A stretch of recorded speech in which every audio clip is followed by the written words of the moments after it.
le changement ANC, également maire de la commune du Golfe 4. Monsieur le Président, bonjour. Bonjour. Voilà. Merci d'avoir répondu à notre invitation. Je le disais tout de suite, nous allons parler de beaucoup de choses au cours de cette émission. Nous parlerons surtout alors de la révision constitutionnelle qui est en cours, bien sûr. Chez mes amis confrères, confrères également dans ce studio avec moi poseront des questions puisque ce débat sera mené avec nous tous qui sommes dans ce studio. Alors, Monsieur Jean-Pierre Fabre, c'est vrai que déjà le 25 mars dernier, on se souvient alors de ce vote au niveau de l'Assemblée nationale où 89 députés ont dit oui à une nouvelle constitution togolaise. Et cette constitution, bien sûr, nous bascule alors dans un régime parlementaire. Nous étions dans un régime semi-parlementaire, il faut préciser, bien sûr, semi-présidentiel, j'allais dire, il faut préciser cela. Alors, justement, c'est pareil au même, bien sûr. Dans la Constitution, c'est ce qui a été écrit. Justement. Alors, c'est vrai que cette constitution a été envoyée alors au président de la République. Le vendredi dernier, le président de la République qui a renvoyé cela à l'Assemblée nationale pour une relecture. Comment vous avez accueilli cela? La nouvelle de la volonté du chef de l'État de faire relire la Constitution par les députés, par l'Assemblée nationale. Mais je crois que vous allez un peu vite. On a le temps, on va parler de la manière dont les choses se sont déroulées. Nous avons été informés de ce que la commission des lois était en train d'examiner une proposition de loi de révision constitutionnelle initiée par des députés de l'Assemblée nationale. Nous avons réussi à nous faire procurer le texte. Nous avons organisé une conférence de presse, je crois le vendredi 15 mars dernier, pour dire tout ce que nous pensons de la procédure. Nous n'avons pas du tout envie, à l'époque où nous avons organisé la conférence de presse, et maintenant, de parler du fond du problème. Le problème n'est pas le fond. Le fond, c'est-à-dire se mettre à évaluer les bienfaits ou les méfaits du régime parlementaire ou les avantages et les inconvénients du régime semi-présidentiel, là n'est pas le problème. Là n'est pas le problème. Et c'est quoi le problème? Le problème, c'est la procédure. C'est l'examen en catimini d'une proposition de loi de révision constitutionnelle. Nous savons très bien que c'est le régime qui se cache derrière ces députés. Mais la procédure, vous avez un texte voté par les députés de l'Assemblée nationale. Ce texte, ou la procédure, plutôt, viole des dispositions de la Constitution. Les dispositions sont claires. Ce n'est pas des choses à interpréter de manière acrobatique, c'est direct. Vous avez l'article 52 qui dit que l'Assemblée nationale sortante, soit par fin de mandat, ou soit par dissolution, reste en place jusqu'à l'installation de son successeur. Bon, ça c'est ce qui se passe un peu partout, pour les pays normaux. Mais le Togo est un pays malade depuis très longtemps. Ça fait longtemps que nous tirons la sonnette d'alarme. Si, vous savez, si vous me suivez, le thème de ma campagne, la campagne présidentielle de 2010, ça fait déjà 14 ans. J'ai dit, le problème du Togo, c'est quoi? C'est le refus de l'état de droit. L'inexistence de l'état de droit.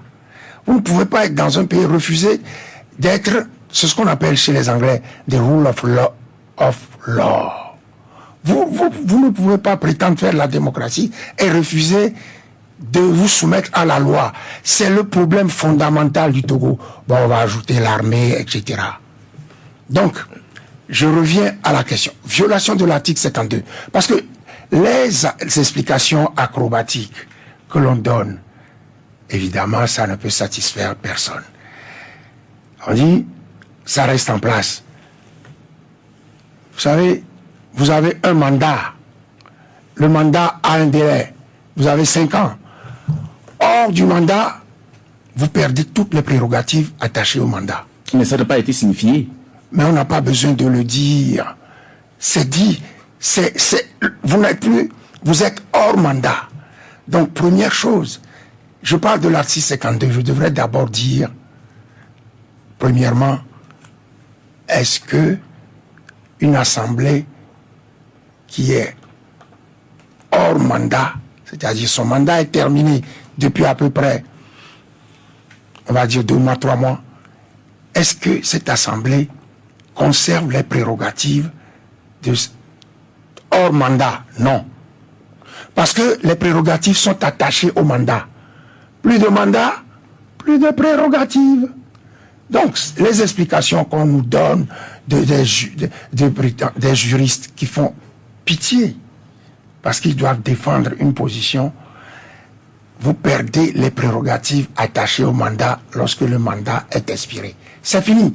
Vous pouvez être là, mais vous n'avez plus les prérogatives du mandat. Le mandat, vous légiférez, vous contrôlez l'action gouvernementale. Vous ne pouvez plus. Vous expédiez les affaires courantes, comme on dit chez les gens normaux. Alors, dans les affaires courantes, qu'est-ce qui doit être dedans? Quelles sont les prérogatives alors qui sont dedans? Ce ne sont pas, c'est pas légiférer, ni surtout de faire changer de constitution et de régime à un pays. Vous croyez que le problème du Togo, c'est le régime? C'est la nature du régime? Que ça soit parlementaire, semi-présidentiel ou présidentiel, vous croyez que le problème fondamental du Togo, c'est le régime? Non! Je viens de vous le dire. Le problème du Togo, c'est la gouvernance. Vous pouvez être en régime parlementaire ou être en régime semi-présidentiel ou présidentiel. Si vous ne respectez pas la loi, vous avez un problème. Donc le problème n'est pas le régime pratiqué. Et d'ailleurs, le régime pratiqué au Togo, qui l'a laissé fonctionner, il n'a jamais, on ne le laisse pas fonctionner.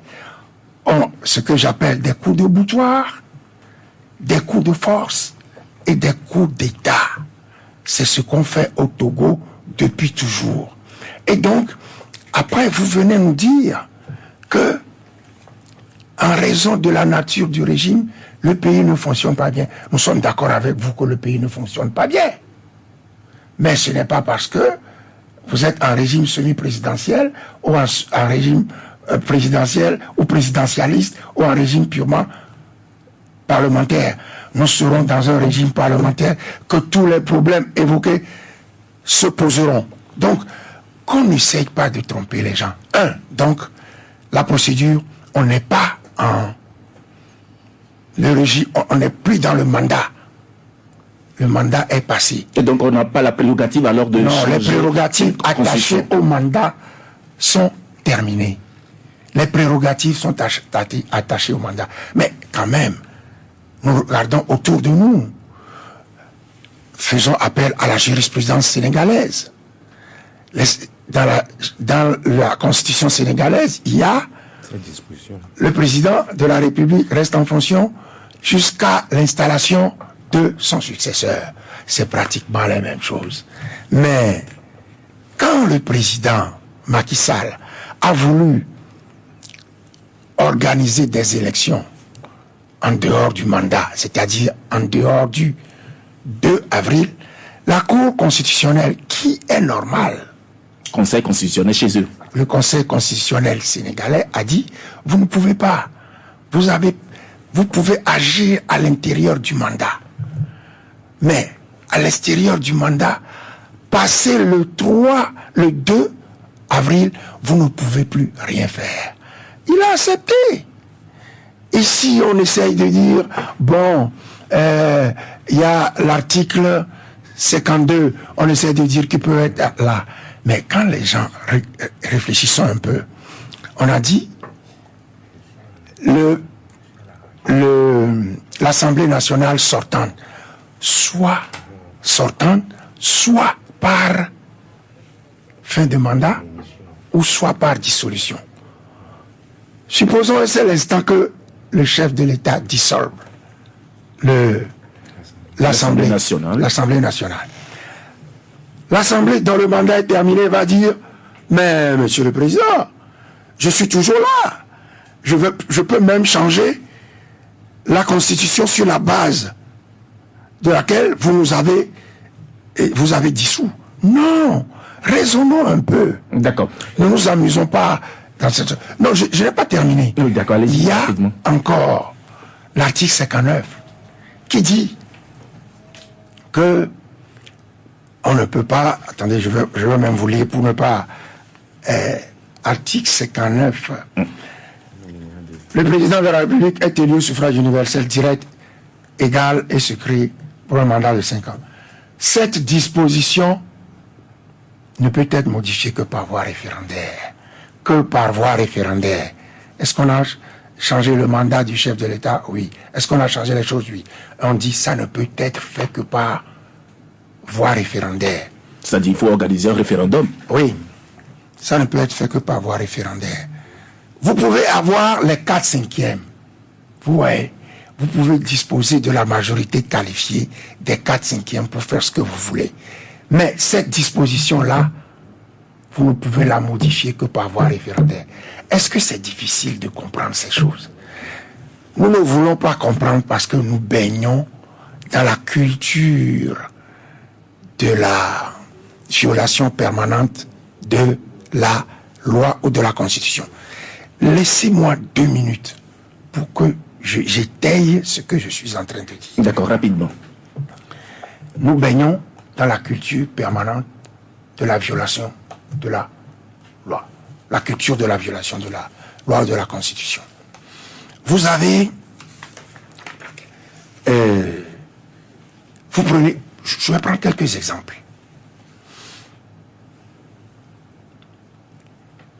Moi qui vous parle, ça fait 11 ans que je suis inculpé. Quelle est la loi qui prévoit qu'on peut inculper quelqu'un pendant 11 ans? Aucune. Ceux qui étaient avec moi, les yeux sages avant tout ça, ils ont bénéficié de non-lieu. Tous les militants de l'ANC qui étaient impliqués dans cette affaire, impliqués en griffe, aucun. Moi, je suis toujours inculpé. Ça fait 11 ans. Il y a des gens qui ont fait 5 années de prison sans être jugés, qui ont été relâchés sans jugement. Parce que j'ai dit, si on ne les relâche pas, je ne vais pas aux discussions. Et le président du Ghana m'a téléphoné pour dire, Monsieur Fab, s'il vous plaît, venez aux discussions. Si on ne les relâche pas le lendemain ou le jour même, vous pouvez quitter les discussions. C'est ce que j'ai fait. Ils ont été libérés au cours des discussions de 2018. Ouais, 5 années. Ils sont toujours sous contrôle judiciaire. Moi, mon contrôle judiciaire a été sauté. Je suis toujours inculpé. Où est-ce qu'on n'a jamais vu ça? Nulle part dans le monde. Nous avons dit ça partout. Mais, je dis, je vais vous donner un autre exemple qui concerne ma fonction de maire. Nous avons pris, comme la loi nous y autorise, une délibération portant adressage de certaines voies de Lomé. Nous avons changé les noms, etc. Tout à fait. Le lendemain, le ministre de l'administration territoriale sort une note au maire, ça veut dire de Lomé jusqu'à Sinkassé. Et il dit, ce qui s'est passé là et tout ça, c'est nul et de nul effet. Il l'a fait en violation de la loi. Je vous ai amené ici la loi portant, et je vais vous lire la loi. La loi sur la décentralisation. La décentralisation, voilà. Article 78. L'annulation des actes des autorités locales relève de la compétence du juge administratif sur saisine de l'autorité de tutelle. Ça veut simplement dire ce que le ministre aurait pu faire, c'est de saisir le juge pour dire le maire Fabre a pris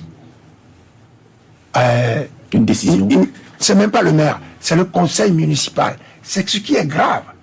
C'est une délibération du conseil municipal que le ministre prétend annuler par note. Ça veut dire on ne respecte pas la loi. Dernier exemple. C'est quotidien, c'est tous les jours. On peut multiplier les exemples à loisir. Mais je donnerai un troisième exemple. Vous savez, c'est toujours bon de dire 1, 2, 3. Troisième exemple. J'ai été invité, je crois, en juillet de l'année dernière, à une reconnaissance de chef de quartier. Moi, maire, j'ai été invité à... Évidemment, je n'y suis pas allé parce que c'est ma compétence. Vous voyez, je vais vous lire l'article 13. L'article 13 de la loi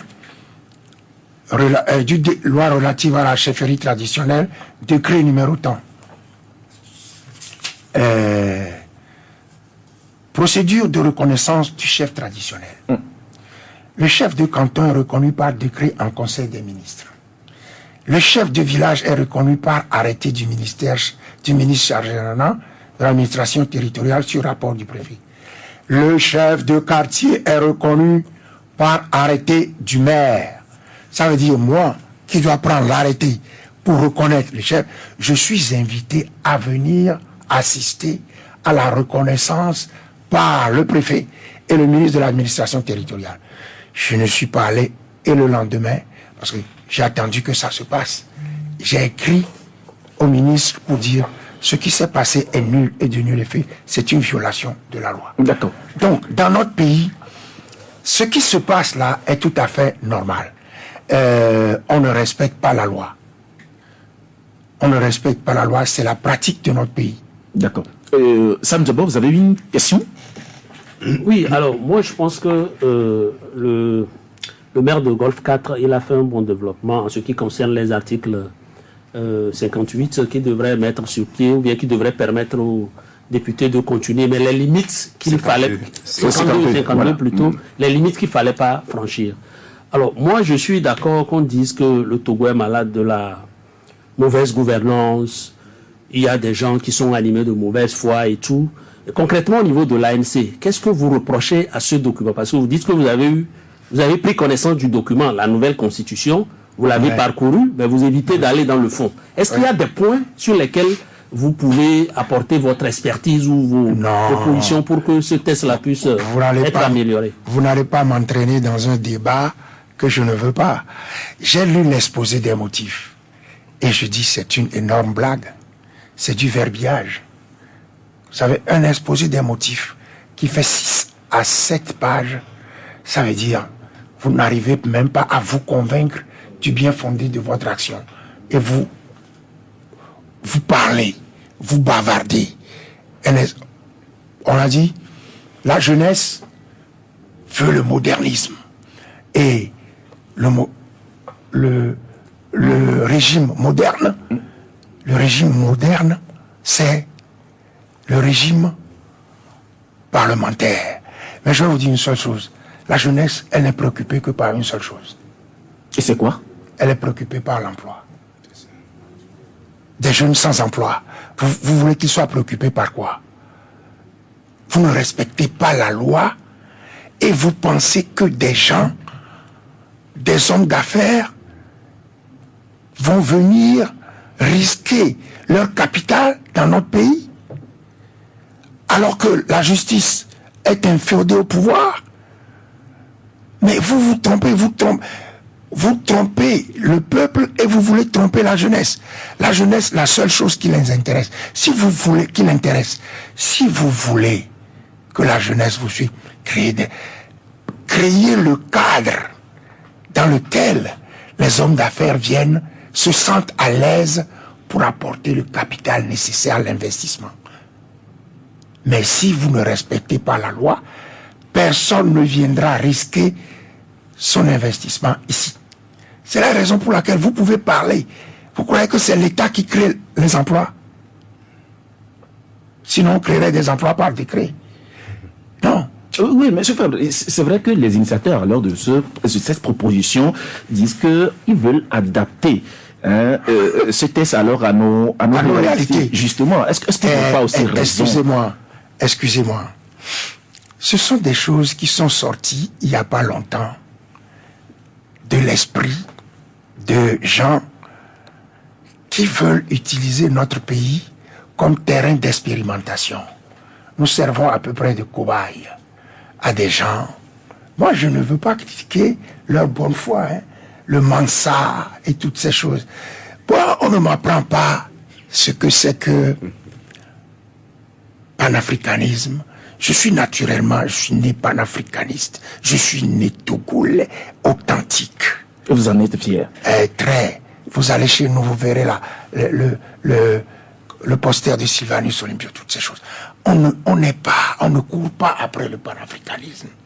C'est comme dirait, je sais pas, Ole Soyinka, il va pas crier sa tigritude, le tigre. Moi, je ne crie pas mon panafricanisme. Je le suis de la plante des pieds jusqu'à la racine des cheveux. Donc, il y a des gens... Aujourd'hui, c'est bon, c'est beau de se dire panafricain. Moi, ça ne me dit absolument rien. Je le suis sans le crier. Moi, vous pouvez être étonné. Je suis d'un grand-père blanc. Mais raison de plus pour être même plus panafricaniste que les Noirs. Vous savez, Jerry Rawlings, son père est blanc. Pas plus panafricain. Ouais. Donc, ne voyons pas la couleur de la peau pour dire ces choses. Je suis panafricain. D'accord. Donc, vous dites, je dois aller. Je dis non. Je vous prie de ne pas chercher à m'entraîner. Je dis, la procédure, elle est viciée. Oui, moi je parlais plutôt des réalités de nos pays. Oh non, les réalités, c'est quoi? Les réalités, on peut écrire, on peut faire. Qu'est-ce qui empêche, si on est si sûr de soi, de mettre le sujet en débat? On pose le problème aux Togolais. On met le sujet en débat. On en débat de longs mois pendant... Vous savez, la Constitution de 92, c'était un débat public. Je me souviens, je vous renvoyais à une interview de Gnassingbé Eyadema, feu Gnassingbé Eyadema, par il était directeur de la télé, je crois à l'époque, Tchatchibara. Il a dit, le sujet était en débat. Il a dit, moi je ne suis pas d'accord avec tel article, tel article, tel article. Si on ne l'enlève pas aux gens, je ne vais pas promulguer. Ça a été enlevé. Donc, si on était si sûr, ça correspond à nos réalités. Nous allons le voir. Nous allons dire, ah là là, ça, on a beau dire, cette constitution, elle colle à nos réalités, elle fait ceci, elle fait cela.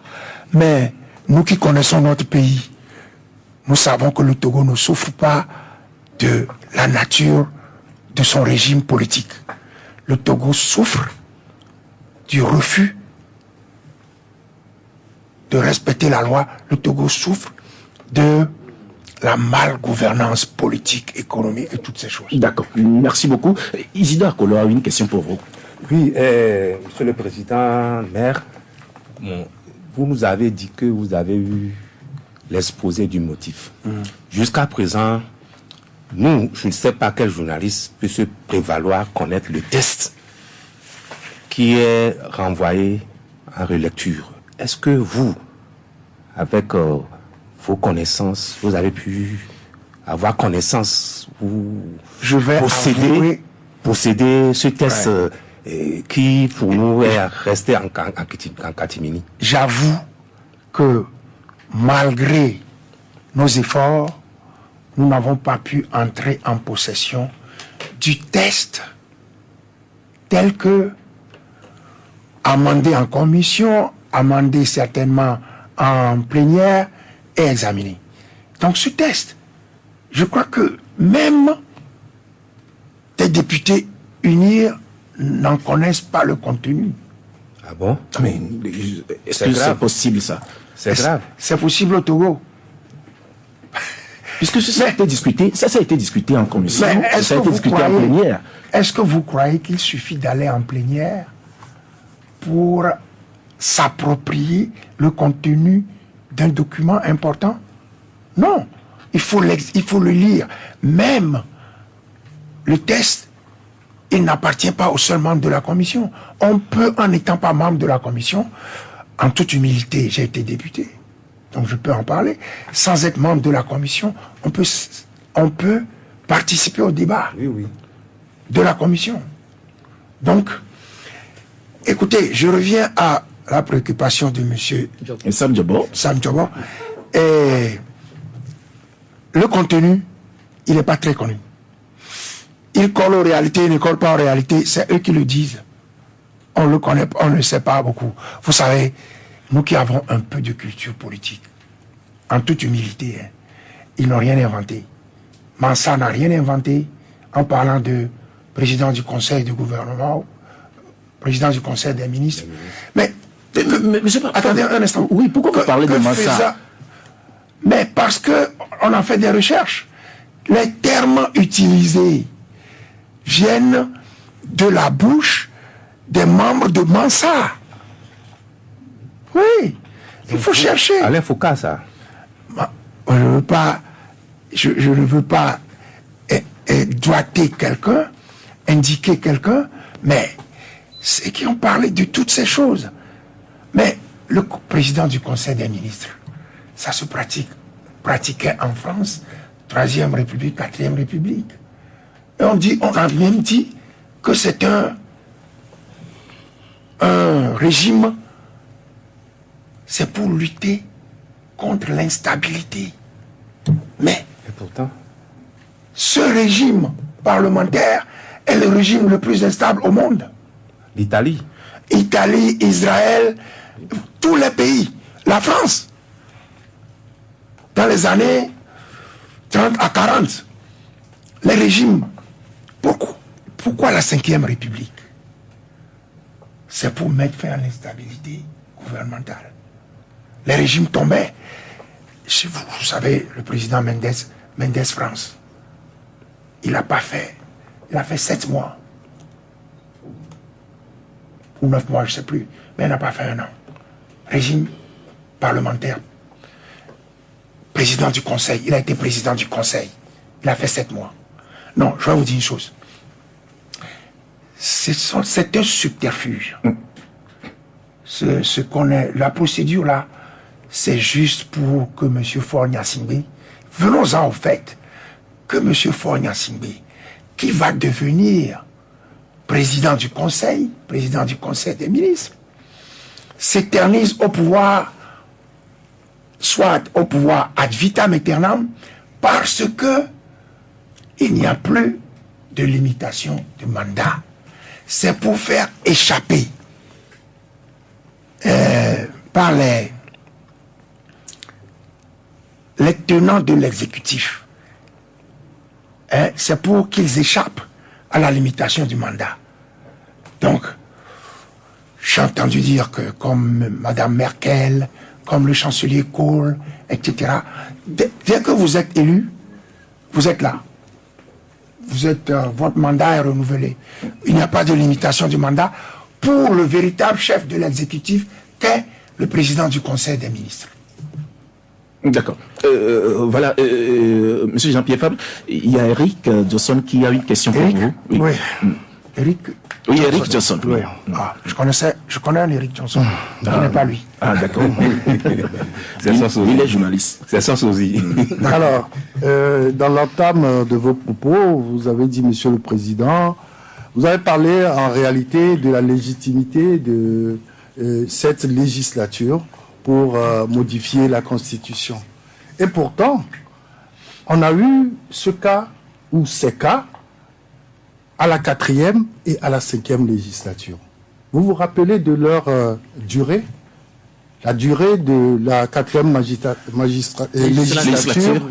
et de la 5e législature. Ouais. Par rapport à la 6e législature aujourd'hui, vous voyez, est-ce que les lois qui ont été votées par ces deux législatures à la fin de leur mandat ne sont pas des lois qui sont appliquées dans la République?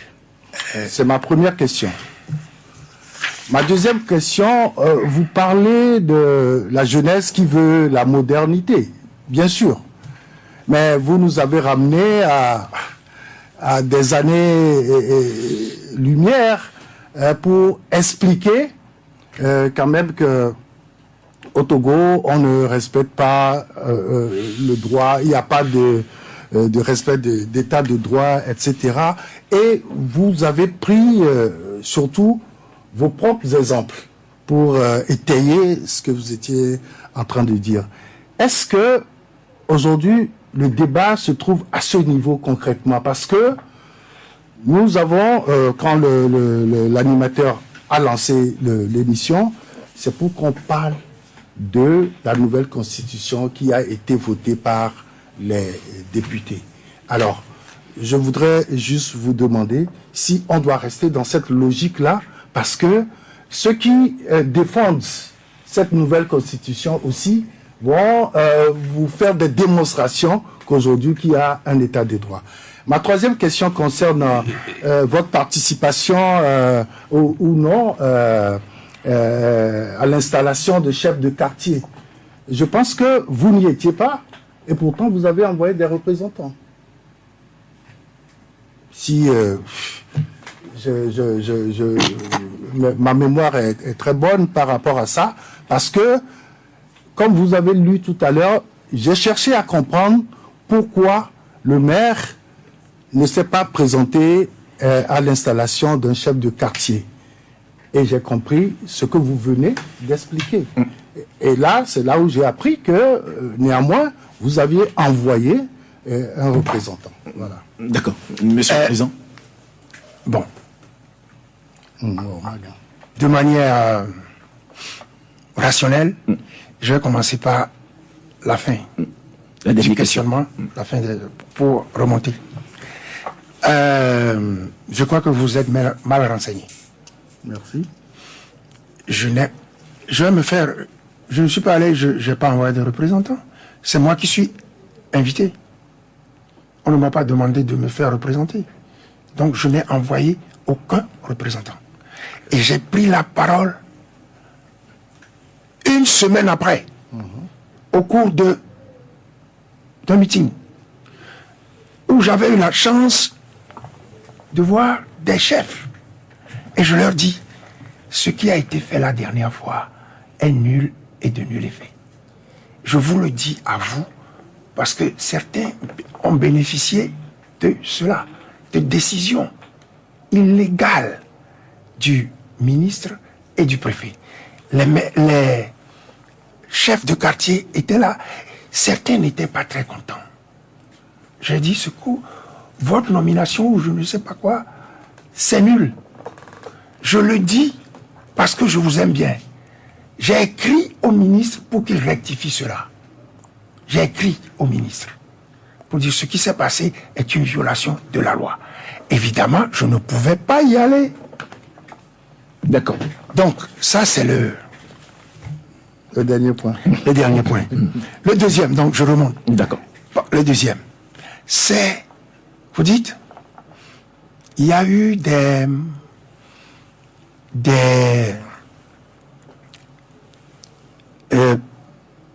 prolongations du mandat de l'Assemblée nationale.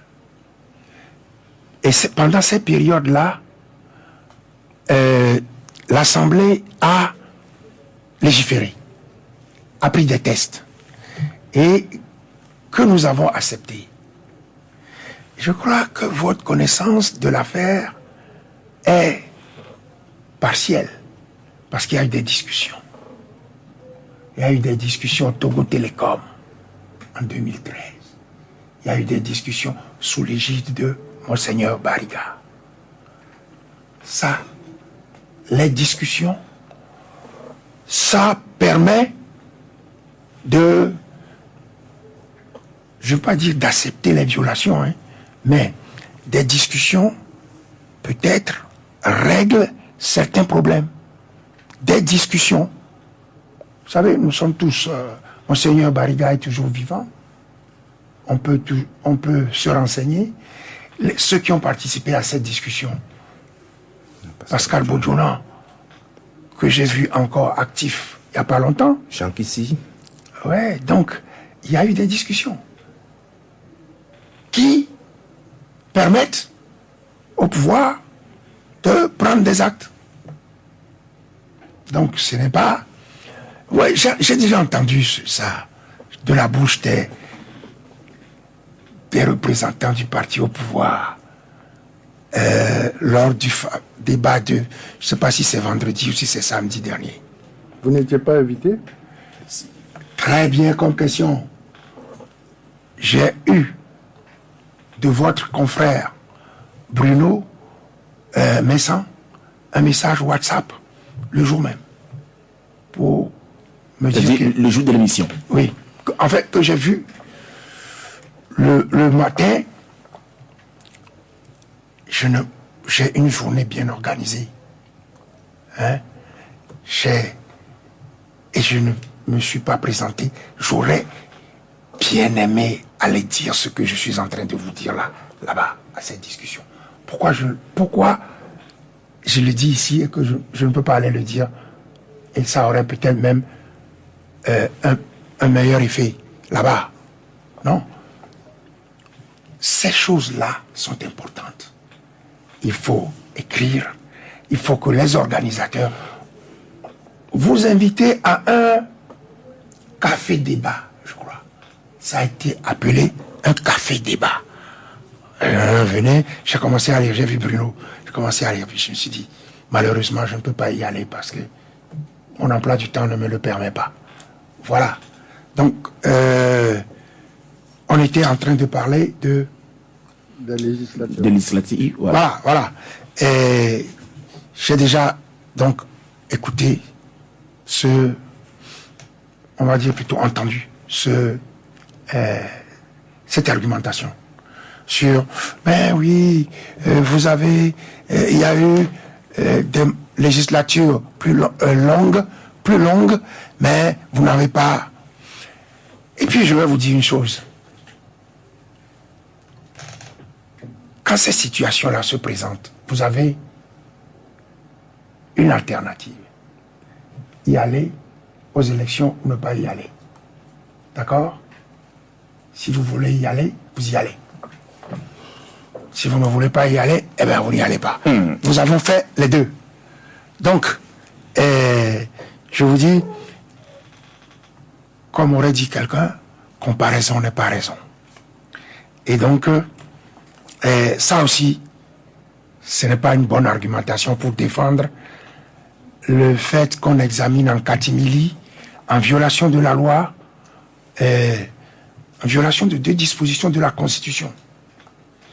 Je ne veux pas en citer d'autres. Mais monsieur le président, quand vous dites qu'on a pris les choses en catimini, en fait, je voudrais revenir là-dessus, puisque hier, je discutais avec Malik Nataba, il était assis là où vous étiez et vous êtes actuellement, et il disait tout simplement qu'il y a des lois de finances, d'ailleurs, qui ont été votées dans la nuit, dans ce pays, et aujourd'hui... Quand je dis en catimini, je ne parle pas de ça. Excusez-moi, c'est que vous ne nous lisez pas. Si vous avez lu la déclaration liminaire à notre conférence de presse du 15 mars dernier, vous aurez vu du 15 mars, je ne dis pas donc le vote la nuit. Moi, je ne me réfère pas au vote la nuit. Nous-mêmes, on a voté la nuit à l'Assemblée nationale. Tout à fait. Donc, je ne dis pas ces choses-là. C'est pas parce que ça se dit que vous allez me le coller. Mais nous l'avons dit avant le vote la nuit. Parce que le test est examiné en catimini. Le test a été examiné en commission en catimini. Il faut le dire. Et c'est venu en plénière. C'est venu en plénière, oui. Mais examiné en catimini d'abord. En plénière, ce n'est plus en catimini, président. Mais jusqu'à présent, personne n'a le Mais test. vous avez le Vous avez le test. test. Sam, vous avez une question. Oui, moi je me rends compte que... C'est ça la catimini. Je me rends compte que les confrères, notamment Eric, a posé 3 questions. J'avais Troisième question. Oui, le bien, c'est de poser une. Il n'avait pas terminé. Oui, c'est pour cela même d'ailleurs que. Non, Allons-y.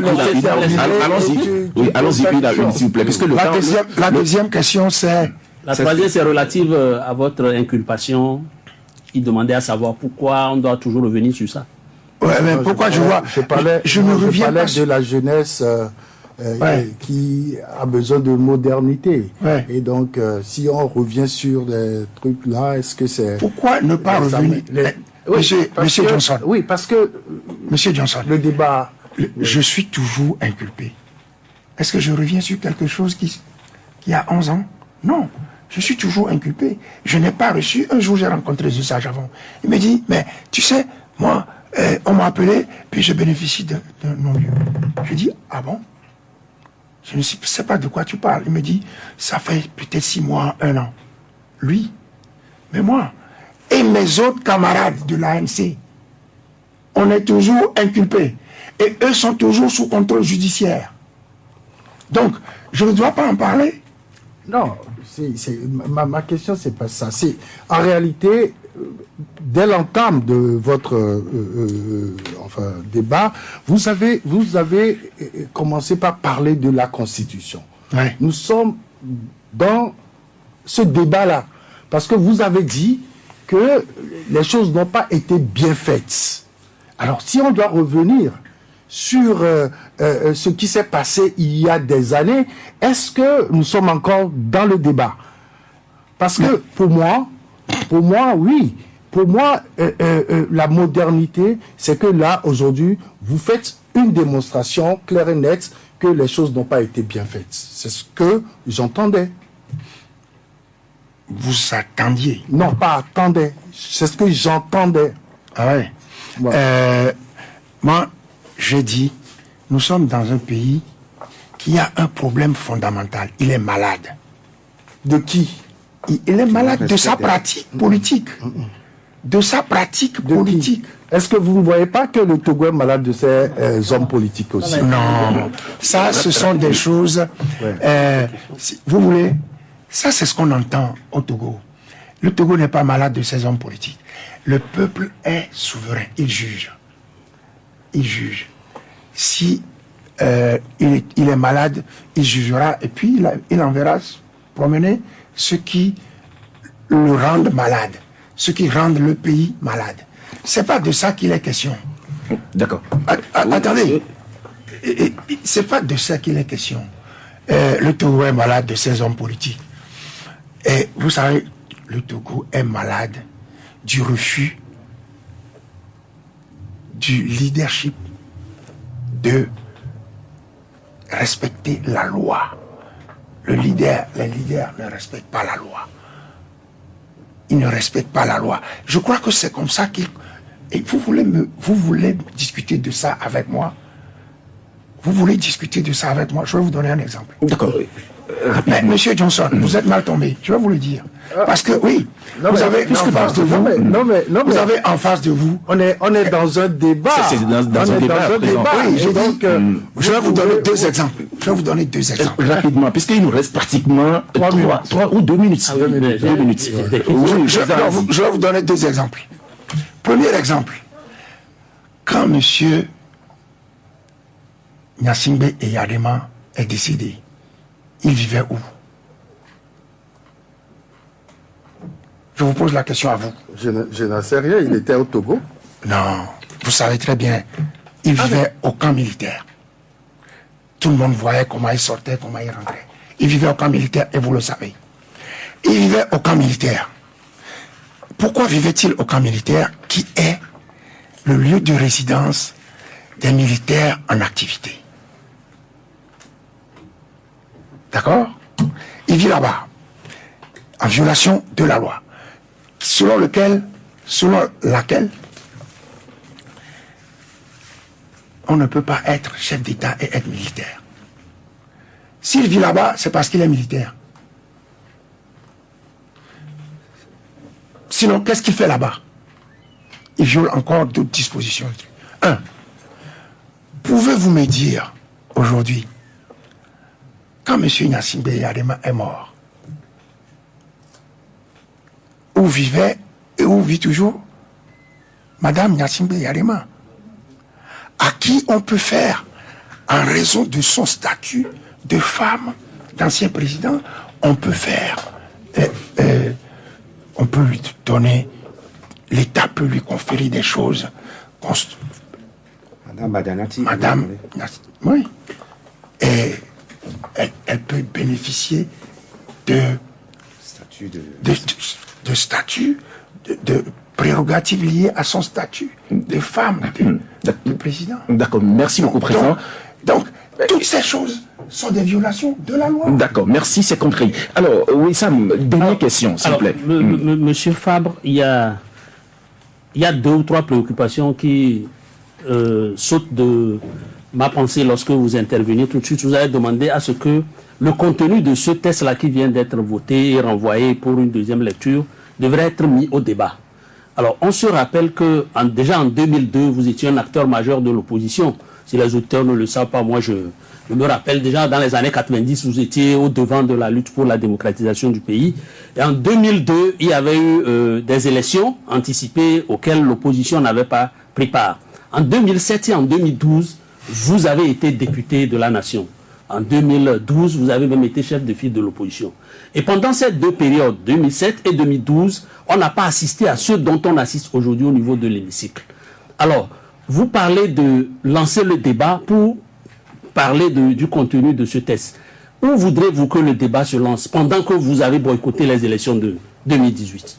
Première question. Ah, d'accord. Deuxième question.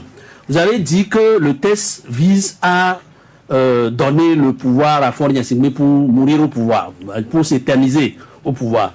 Alors que, selon les explications des experts, les professeurs de droit, les publicistes, les constitutionnalistes et autres, on nous dit que le président du Conseil sera élu par l'Assemblée nationale et le président de la République par le Parlement, constitué de l'Assemblée nationale et du Sénat. Aujourd'hui, cela veut dire qu'au niveau du Parlement, la majorité n'est pas figée. Ça veut dire que si des partis travaillent assez ou des partis se mettent en alliance, ça peut donner le résultat que l'opposition a obtenu en 1994 avec Edem Kodjo et Maître Yaovi Agboibo.